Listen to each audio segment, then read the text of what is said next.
నమస్తే,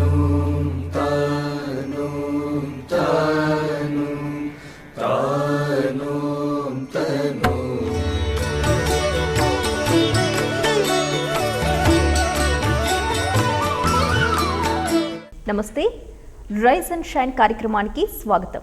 హెచ్ఎంటీవీ రామకృష్ణ మఠం కలిసి సంయుక్తంగా నిర్వహిస్తోంది ఈ కార్యక్రమంలో మనం ప్రతిరోజు కూడా వివేకానందుని బోధనలు, సిద్ధాంతాలు, ఆయన ఉపన్యాసాల గురించి తెలుసుకుంటున్నాం కదా. మరి ఈ రోజు వివేకానంద మద్రాసులో ఇచ్చిన 5 ఉపన్యాసాల్లో ముఖ్యమైన ఉపన్యాసమైన 5వ ఉపన్యాసం గురించి స్వామీజీ బోధమయానంద గారు మనకి వివరించబోతున్నారు. నమస్తే స్వామీజీ. స్వామీజీ, ఈరోజు మనం ఫైనల్ ఉపన్యాసం మద్రాసులో స్వామి వివేకానంద ఇచ్చిన 5వ ఉపన్యాసం. ఎలాంటి మెసేజ్ ఇచ్చారు ఆయన ఈ ఉపన్యాసంలో? ఉపన్యాసం ప్రారంభించే ముందు ఆయన ఆ రోజు విపరీతమైన భావోద్వేగంలో మునిగిపోయారు. ఆయన మంచి ఎమోషన్స్తో, భక్తి, విశ్వాసం, శ్రద్ధతో మునిగిపోయారు. ఆయన ముఖమండలం అంతా తేజోమయమైంది అని ఎవరు చూశారో, ఎవరు ఆయనతో పాటు దీంట్లో వెళ్తున్నారో సభకి, చాలామంది ఇది పూర్వం ఉండే స్వామీజీ కాదు, ఆయన భారతదేశమే ఆయన నడుస్తున్నట్లు భావిస్తున్నారు. స్టేజ్ మీద ఎక్కిన వెంటనే సింహం అటు ఇటు నడిచినట్లు నడుస్తున్నారంట. సుమారు 4000 మంది ఆయన ఉపన్యాసం వినడానికి ఆ రోజు హాజరయ్యారు. అలాంటి ఒక మైకులు లేవు, స్పీకర్స్ లేవు, ఎలాంటి ఒక ఫెసిలిటీస్ లేవు, కేవలం ఒక హాల్ అంతే. అయితే స్వామీజీ ఒక గాంభీర్యం, ఆయన తేజస్సు, ఆ శక్తి చూసి వీళ్ళు చాలా ప్రేరితులయ్యారు. సుబ్రహ్మణ్య అయ్యర్ అనే ఒక రెమినిసెన్సెస్ రాస్తారు. తర్వాత ఆయన ఏమేమి అనుకున్నారు, ఏమేమి సాధించారు, ఏమేమి దాని గురించి ఆలోచించారు, తర్వాత భారతదేశ ఒక చరిత్ర మీద, సనాతన ధర్మం మీద ఏ విధంగా ఆయన ధ్యానం చేశారు 3 రోజులు 3 రాత్రులు కన్యాకుమారిలో, ఇవన్నీ మనం చర్చించుకున్నాం పూర్వపు ఎపిసోడ్స్లో. తర్వాత అమెరికా దేశం గొప్పతనం గుర్తించారు, మన భారతదేశం ఒక సనాతన ధర్మ గొప్పతనం గుర్తించారు. ఈ రెండిట్లో ఒక బ్రిడ్జ్, ఒక వారధి ఎలా కట్టాలని ఆలోచించారు ఆయన. ఆయన హృదయంలో ఉండే ప్రతి విషయం ఆ రోజు బయటకు వస్తూ ఉంటుంది. ఎక్స్టెంపోర్ లెక్చర్స్ ఇవన్నీ ప్రిపేర్ చేసుకొని ఏదో సెమినార్కో పార్లమెంట్కో వెళ్ళేలా కాదు, ప్రజలను చూసి ఉద్దేశిస్తున్నారు, ప్రజల్లో ఒక జాగ్రత్త అవ్వాలని ఉద్దేశిస్తున్నారు, అలాంటి ప్రసంగాలని ఇస్తున్నారు. సో ఆ విధంగా స్వామీజీ ఫ్యూచర్ ఆఫ్ ఇండియా అనే ఉపన్యాసం టైటిల్ అది. భవిష్యత్తులో మన దేశం ఎలాగ ఉండాలి, ఒక బ్రిడ్జ్ కట్టాలి, పూర్వకాలం, వర్తమాన కాలం, భవిష్యత్ కాలం, ఈ మూడిట్లోనే ఒక సంగమం ఉండాలి. ఎప్పుడైతే ఈ ఒక బ్రిడ్జ్ లేదో, వారధి లేదో, మనం మునిగిపోతాం, కష్టపడతాం, తేలుకుంటూ వెళ్ళిపోతాం సముద్రంలోకి. ఒక డైరెక్షన్ లేదు దేశానికి. అలాంటి ఒక ఉత్సాహభరిత ఉపన్యాసాన్ని స్వామీజీ ప్రసంగించారు. సుమారు 2.5 గంటల సేపు ఉపన్యాసం జరిగిందంట. 4000 మంది ఎవ్వరూ లేవకుండా, ఎక్కడికి వెళ్లకుండా ముగ్ధులైపోయి సింహం గర్జన వింటున్నారు. ఆయన ప్రారంభ వాక్యమే భారతదేశ ఒక గొప్పతనం, ఒక వైభవాన్ని గురించి ఉద్దేశించి మాట్లాడారు. ఒరిజినల్ మనం మొట్టమొదటి పారాగ్రాఫ్ అప్పుడు అది వింటూ ఉంటే ఆయన వాక్యాల్లోనే ఇంగ్లీష్లో తెలుస్తుంది ఆయన ఒక మ్యూజిక్ ఎలాగుండింది, ఆయన సంగీతం ఎలాగుండింది, ఆయన ఏ మనోభావంతో స్టేజ్ మీదకి ఎక్కారు అని మనం తెలుసుకోవాల్సిన అవసరం చాలా ఉంది ఇప్పుడు. ఎందుకంటే ఈ ఉపన్యాసాలు 1897లో జరిగింది, మనం ఇప్పుడు 2016లో ఉన్నాం, అంటే సుమారు 120 సంవత్సరాలు అయిపోయింది. బట్ ఆ ఆంగ్ల భాషం, ఆ ఒక మెసేజ్, ఆ సందేశం, గొప్పతనం స్వామీజీ ఎంత ఇచ్చి ఉండాలి డైరెక్ట్గా ఆయన నోటి మాటల్లో వినుంటే. అది మనం ఇక్కడ జస్ట్ ఊహించుకోవాలి. ఆ ఫస్ట్ పారాగ్రాఫ్లో కొన్ని అంశాలు ప్రజలకు యువకులు చదివి నేను వినిపిస్తాను. This is the ancient land where wisdom made its home before it went to any other country. The same India whose influx of spirituality is represented on the material plane by rolling rivers like oceans, where the eternal Himalayas, rising tier above tier with their snow caps, look as it were into the very mysteries of heaven. This is the land from whence, like the tidal waves, spirituality and philosophy have again and again rushed out and deluged the world. And this is the land from whence once more such tides must proceed in order to bring life and vigor into the decaying races of mankind. It is the same India which has withstood the shocks of centuries, of hundreds of foreign invasions, of hundreds of upheavals, of manners and customs. It is the same land which stands firmer than any rock in the world, with its undying vigor, indestructible life.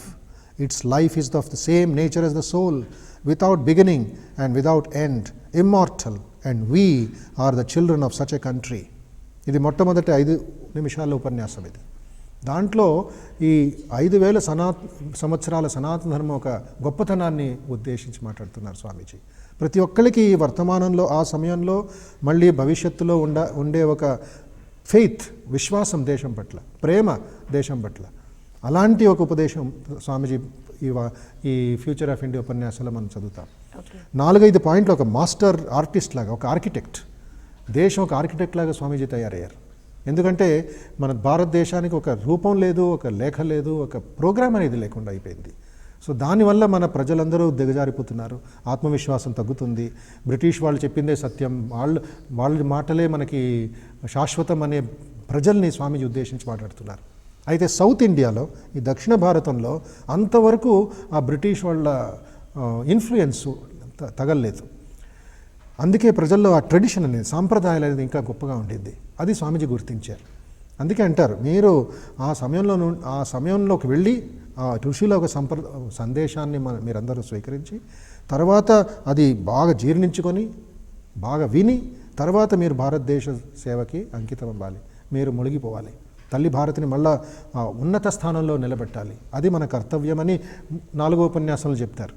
మన work before us, మన కర్తవ్యం ఏంటి దేశం పట్ల, తల్లికి ఇచ్చే మన రుణం ఎలా తీర్చుకోవడం.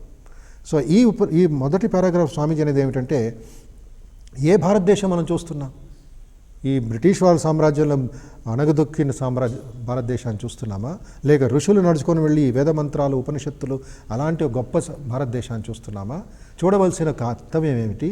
ఈ విధంగా స్వామీజీ ఆ గొప్పతనం, ఆ ఒక వేగం, తర్వాత దాంట్లో బలం, దాంట్లో అమృతత్వం సందేశాన్ని ప్రజలు గుర్తించాలి.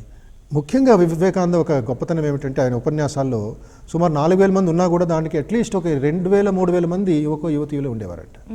తర్వాత మేధావులు, తర్వాత యూనివర్సిటీకి చెందిన ప్రొఫెసర్లు, తర్వాత ఆ సమయంలో కొంతమంది ప్రొఫెసర్ ఉండేవాడు, పచ్చప్ప కాలేజ్ ప్రొఫెసర్. ఇది వివేకానంద అమెరికాకి వెళ్లే ముందు. ఆయన సింగారవేలు మొదలయ్యార్ అని మ్యాథమెటిక్స్ ప్రొఫెసర్. ఆయన నాస్తికుడు. మెడ్రాస్ ఊరుల్లో వీధిలో తిరిగి నాస్తికత్వానికి డమరు వాయించి ప్రసంగాలు ఇచ్చేవాడంట, దేవుడికి విరుద్ధంగా నాస్తికత్వాన్ని గొప్పతనం గురించి.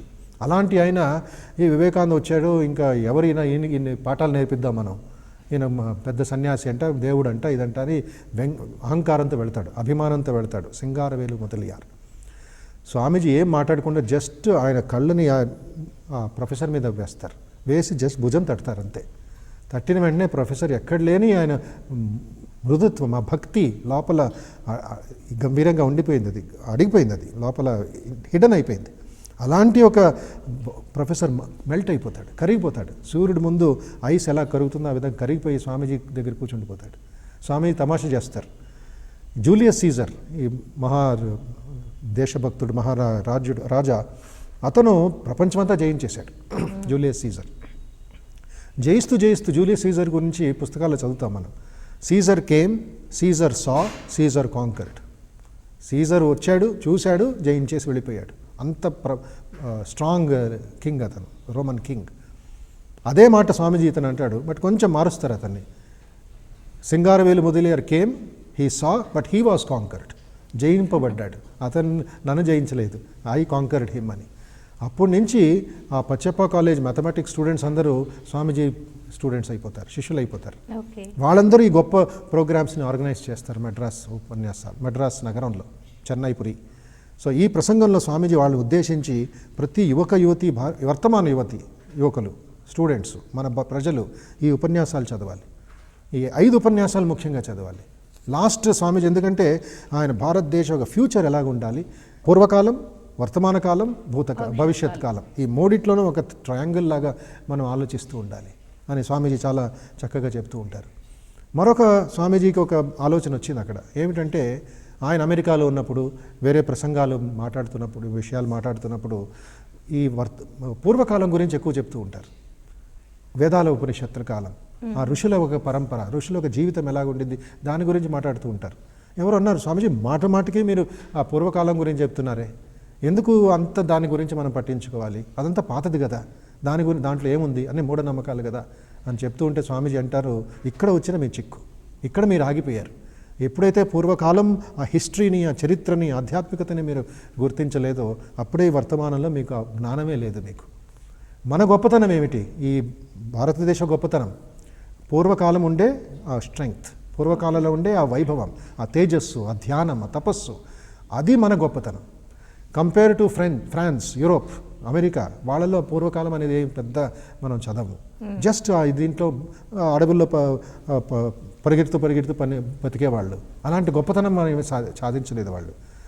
ఏ సమయంలో ఈ పాశ్చాత్య వాళ్ళు జస్ట్ ఆర్డినరీగా శరీరం అంతా బ్లూ రంగుతో వేసుకొని అడవుల్లో ఉండేవారు జంతువుల్లాగా, ఆ సమయంలో మహా ఋషులు, ఈ ఆర్కిమెడిస్ లాంటి, ఈ భారద్వాజ మహర్షి, తర్వాత ఇలాంటి గొప్ప ఋషులందరూ, కనాద, గౌతమ, పతంజలి, వాళ్ళందరూ మహా సూత్రాల్ని, శక్తుల్ని అర్థం చేసుకున్నవారు. సో మీ రక్తంలో, మీ డిఎన్ఏలో అలాంటి ఒక ఋషుల ఒక ఇది ఉంది. దానివల్ల మీరు వర్తమానంలో గొప్ప పని చేయగలరు. భారత భావి ఉద్యోగం ఇచ్చేయగలరు మీరు. లేపచ్చు తల్లిని, నిద్రిస్తున్న తల్లిని, ఏడుస్తున్న తల్లిని, పేదవారిని. భారత సంస్కృతిని రక్షించే ఒక బాధ్యత యువక యువతుల మీద ఉంది అని స్వామీజీ ఆ ఉపన్యాసంలో సుమారు 2.5 గంటల సేపు ప్రసంగిస్తారు. రైస్ అండ్ షైన్ కార్యక్రమంలో షార్ట్ బ్రేక్ తీసుకుందాం. బ్రేక్ తర్వాత మనతో పాటు మాట్లాడడానికి, వారి సందేహాలను స్వామీజీని అడగడానికి కొంతమంది విద్యార్థులు సిద్ధంగా ఉన్నారు. వారితో మాట్లాడదాం. Stay tune.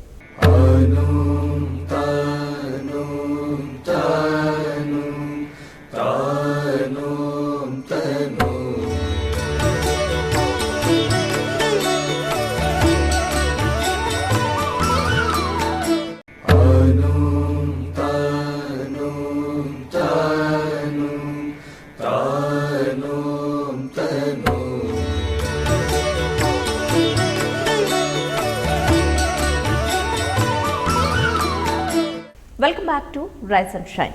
స్వామీజీ, మనతో పాటు కొంతమంది విద్యార్థులు కూడా ఉన్నారు. వారి సందేహాలు తెలుసుకోవడానికి స్వామి వివేకానంద ఇచ్చిన ఉపన్యాసాల పట్ల ఫస్ట్ ఎవరి క్వశ్చన్ అడుగుతారు? నమస్కారం స్వామీజీ, నా పేరు మాధవి. స్వామీజీ, మై క్వశ్చన్ ఈస్, భారతదేశం వివిధ మతాలు, జాతులు సమ్మేళనం.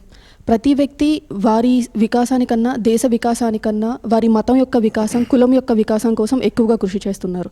ఇలాంటి టైంలో స్వామీజీ డ్రీమ్ వన్ నేషన్ ఎలా సాధికారం చేయగలం? ఇక్కడ వచ్చిన వర్తమాన సమస్య ఇది.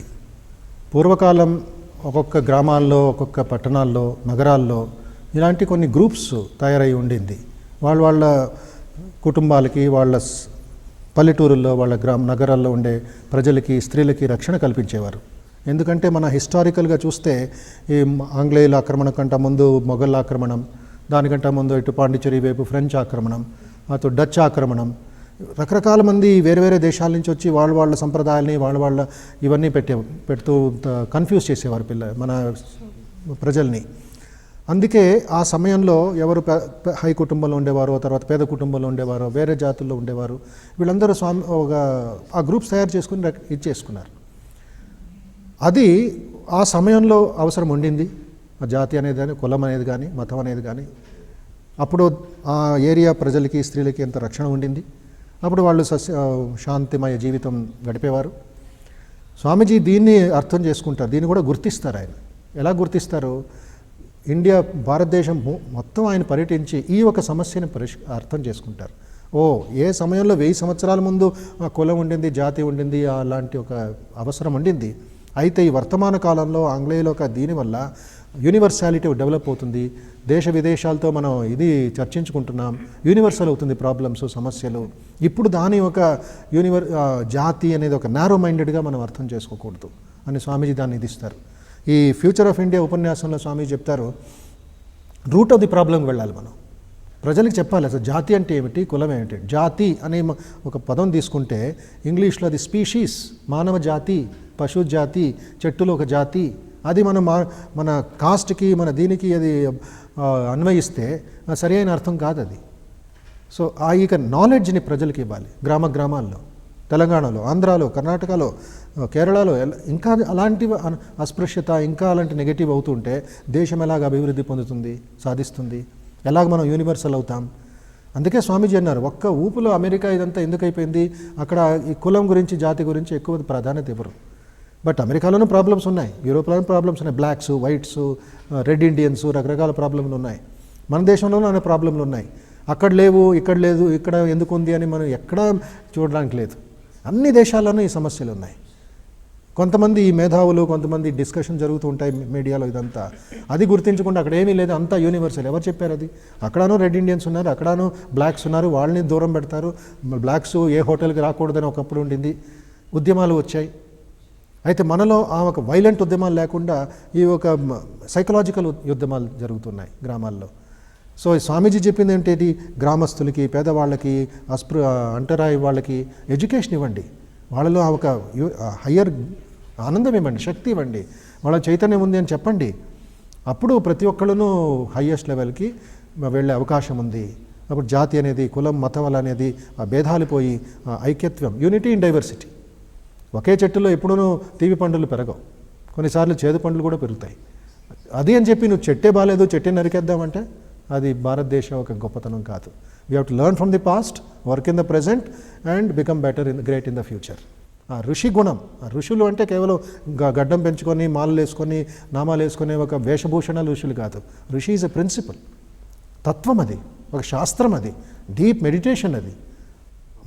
మనం కూడా ఆ ఋషులు అవ్వచ్చు, మీరందరూ ఋషులు అవ్వచ్చు, మీరందరూ పూర్వకాలం ఉండే ఋషుల కంటే గొప్పవాళ్ళు అవ్వచ్చు అనే ఒక ఇన్స్పిరేషన్ స్వామీజీ ఇస్తారు.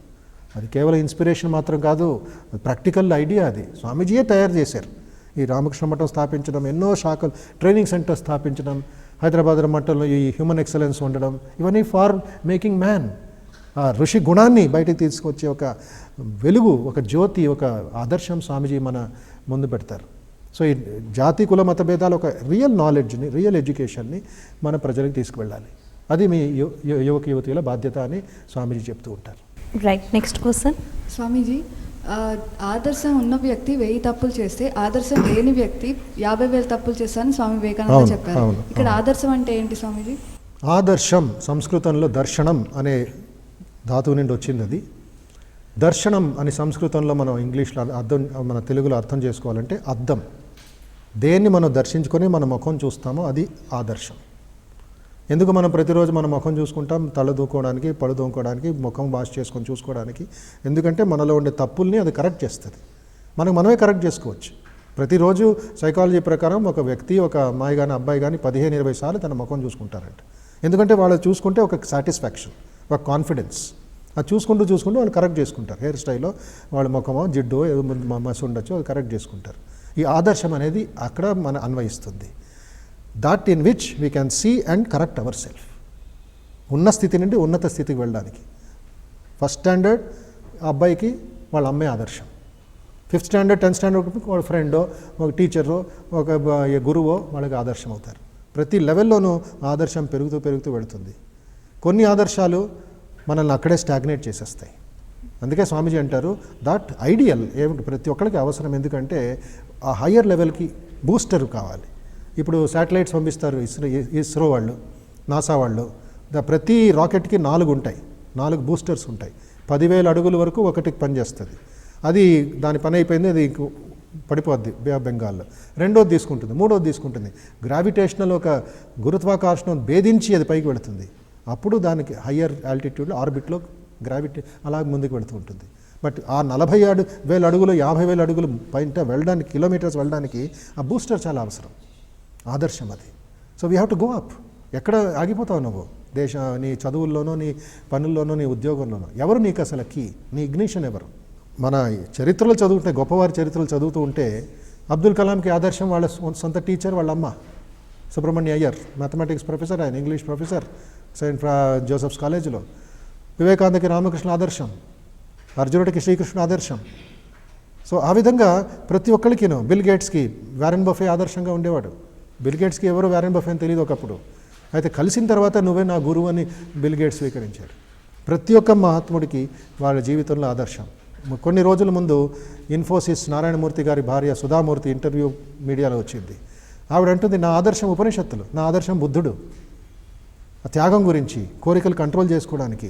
వీళ్ళు ఎంత పని చేసినా కూడా లోపల ఒక క్యాండిల్ ఉంటుంది వాళ్ళ చేతిలో, ఒక వెలుతురు ఉంటుంది. ఆ వెలుతురే మనకి ఆదర్శం. అందుకే స్వామీజీ అంటారు యువకులకి ఉన్నత ఆదర్శం ఉండాలి. ఆయన ఉపన్యాసాల్లో, ఈ మద్రాసు ఉపన్యాసాల్లో కొన్నిసార్లు అంటారు, మన యువకులకి వర్తమానంలో మహావీరుడు ఆదర్శంగా ఉండాలి. హనుమాన్ ఆదర్శం. దేనికి ఆదర్శం? భక్తి, ఏకాగ్రత, స్వామి కార్యం, నిస్వార్థత. స్త్రీల పట్ల ఉండే ఆ గౌరవం, తల్లి పట్ల ఉండే అంజనాదేవికి ఉండే ఆయన భక్తి, ఇవి ఆదర్శం ఉండాలి. ఇంకో చోట అంటారు ఈ శ్రద్ధ ఉండాలి. అలాంటి ఆదర్శం మన ఉపనిషత్తులో నచికేతుడి ఆదర్శం స్వామీజీ చెప్తారు. పూర్వీకుల జీవితం, ఆ ఎక్సలెన్స్. జస్ట్ ఇంకొక 50 సంవత్సరాల ముందుకు వెళదాం, 70 సంవత్సరాల ముందుకు వెళదాం, ఎలాంటి ఆదర్శం ఉండేది వ్యక్తులకి. గాంధీజీ గారు వచ్చారు 1915 సౌత్ ఆఫ్రికా నుండి. గోఖలే గారు ఆయన గురువు అయ్యారు. భారతదేశం గురించి కొన్ని విషయాలు చెప్పారు. గాంధీజీ కూడా అన్నారు, వివేకానంద చదివి నా దేశ పట్ల వేరెట్లు పెరిగింది ప్రేమ అని. వివేకానంద బికేమైన ఆదర్శం. మార్టిన్ లూథర్ కింగ్కి గాంధీజీ గారు ఆదర్శం అయ్యారు. తప్పులు చేశారు.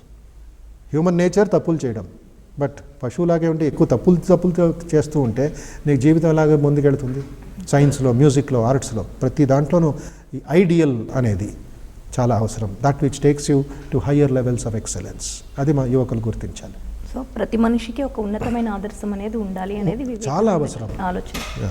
Right, next question. నమస్కారం స్వామీజీ, మీరు వివేకానంద చెప్పారు కదా, ఉన్నత ఆదర్శం ఉండాలి యువతి. కానీ ఈ ప్రజెంట్ జనరేషన్లో సినిమా హీరోయిన్లను ఆదర్శంగా తీసుకుంటున్నారు.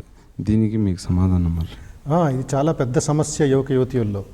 ఎందుకంటే వాళ్ళ ఆదర్శం అంటే ఏదో హీరోయిజము, బయట బాహ్యంగా పనిచేసేది, మాట్లాడేది, యాక్షన్ చేసేది, అది ఆదర్శం అనుకుంటున్నారు. యాక్చువల్ ఆదర్శం అనేది ఉన్న స్థితి నుండి ఉన్నత స్థితికి తీసుకెళ్ళడానికి. అక్కడే వాళ్ళని ఆపేసి అక్కడే వాళ్ళు దీంట్లో ఉంటే అది లాభం లేదు. అక్కడే స్టాగ్నేట్ అయిపోతే లాభం లేదు. నది ప్రవహిస్తుంటే అది ముందుకు సముద్రానికి వెళ్ళడానికి అవకాశం ఉంటుంది. మధ్యలో నది ఎండిపోతే అది నది అవ్వదు, ఎవరికి యూజ్ ఉండదు. అందుకే ఈ సినిమా యాక్టర్ యువతీయులు ఒకటి గుర్తించాలి ఏంటంటే, ఈ సినిమా యాక్టర్లు ఎంత గొప్పవాళ్ళైనా, హిందీ కానీ, కన్నడ కానీ, తెలుగు యాక్టర్స్ అయినా ఎంత గొప్పవారైనా వాళ్ళు యాక్టర్స్ అని గుర్తించాలి. వాళ్ళు హీరోస్ కాదు, వాళ్ళు ఐడియల్స్ కాదు. They are good actors. ఎవరైనా యాక్ట్ చేయండి, చాలా కష్టం యాక్ట్ చేయడం. ఆ భావభావాలు, ఆ ఎమోషన్స్, దాని పాటలు, డ్యాన్సులు, చాలా టాలెంట్ ఉండాలి, చాలా ట్రైనింగ్ తీసుకోవాలి దానికి. అదే ఎండ్ కాదు అది లైఫ్లో. వాళ్ళ టాలెంట్ని వేరే కథల్లో చూపిస్తున్నారు. అయితే అలాగే వేషం వేసుకోవాలి, అలా ఇది చేసుకోవాలంటే మూర్ఖత్వం అది. It is not scientific thinking. అందుకే సపోజ్ కొంతమంది సినిమా యాక్టర్లు ఉంటారు, యుద్ధ సినిమాల్లో యాక్ట్ చేస్తూ ఉంటారు. అసలు రియల్ యాక్టింగ్ అది. ఎందుకు ప్రజలు అంత మూర్ఖత్వంగా, అంత వీక్గా ఆలోచించాలి? అది స్టూడియోలో యాక్టింగ్, అది రియల్ ఫీల్డ్లో కాదు. రియల్ హీరోస్, ఐడియల్స్ అంటే ఈ పఠాన్కోట్లో జరిగిన సోల్జర్స్, లేక ఈ కార్గిల్ వార్లో చనిపోయిన సోల్జర్స్ రియల్ ఆదర్శంగా ఉండాలి. సాక్రిఫైస్, ఇంకా స్పిరిట్, పేట్రియాటిజం. కేవలం సినిమా యాక్టింగ్ కాదు. They should be taken to higher levels of excellence. అందుకే బూస్టర్, పైకి తీసుకువెళ్ళే ఒక ఆదర్శాలు యువతీయులు ఉంటే యాక్టింగ్కి, హీరోయిజంకి వ్యత్యాసం తెలుస్తుంది. ఓకే స్టూడెంట్స్, మీ అందరి సందేహాలు తీరాయి కదా. మళ్ళీ మనం రేపు ఇదే సమయానికి కలుసుకుందాం. ఇక్కడ పార్టిసిపేట్ చేసినందుకు మీ అందరికీ కూడా ధన్యవాదాలు. స్వామీజీ, మనం రేపటి ఎపిసోడ్లో మళ్ళీ 5వ ఉపన్యాసం ఇండియా ఫ్యూచర్ ప్లాన్ గురించి కంటిన్యూ చేద్దామండి. ధన్యవాదాలు. ఇది ఇవాల్టి రైజ్ అండ్ షైన్. తిరిగి రేపు ఇదే సమయానికి మళ్ళీ కలుద్దాం. మీకు కూడా ఈ కార్యక్రమంపై ఎటువంటి సందేహాలున్నా మాకు స్క్రీన్ పైన కనిపిస్తున్న చిరునామాకి మెయిల్ రూపంలో కానీ, లెటర్ రూపంలో కానీ మీ సందేహాలు తెలియజేయచ్చు. నమస్తే. Rise and Shine, HMTV, flat number 1042, road number 52, Jubilee Hills, Hyderabad, pin code 5,33,000. Email ID riseandshine@hmtv.in.